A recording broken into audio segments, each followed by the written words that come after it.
Sir तुम्हाला मुलगी कशी हवी आहे लग्न करण्यासाठी? कशी पण असून द्यात, फक्त जिवंत असली पाहिजे. माझं तर लग्न अरेंज मॅरेज होणार आहे. तुम्ही लग्न करणार आहे हीच मोठी गोष्ट आहे. पण तुम्हाला कोणी सांगितलं की तुमचं अरेंज मॅरेज होणार आहे ती? हो सांगतो.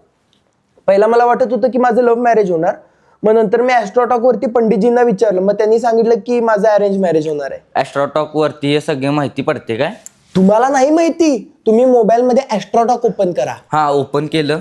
तुम्ही फक्त पंडितजींना तुमची जन्मतारीख सांगा, ते तुम्हाला तुमची पूर्ण कुंडली सांगतील. काय काय विचारू शकतो आपण ॲस्ट्रोटॉक वर? तुम्ही कोणत्या रिलेशनशिप मध्ये आहात का? तुम्ही ज्या रिलेशनशिप मध्ये आहात त्यांच्यासोबत तुमचं लग्न होणार आहे की नाही, किंवा दुसऱ्या कुणासोबत होणार आहे, कधी होणार आहे, किंवा तुमच्यासोबत त्यांचं फ्युचर पुढे आहे की नाही, हे सगळं तुम्ही जाणून घेऊ शकता.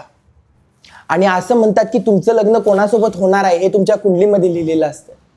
तर हे तुम्ही पण जाणून घेऊ शकता ॲस्ट्रोटॉक वर ॲस्ट्रॉलॉजर कडून. आणि ह्यांनी पहिली चॅट फ्री ठेवलेली आहे, तर जा आणि बघा.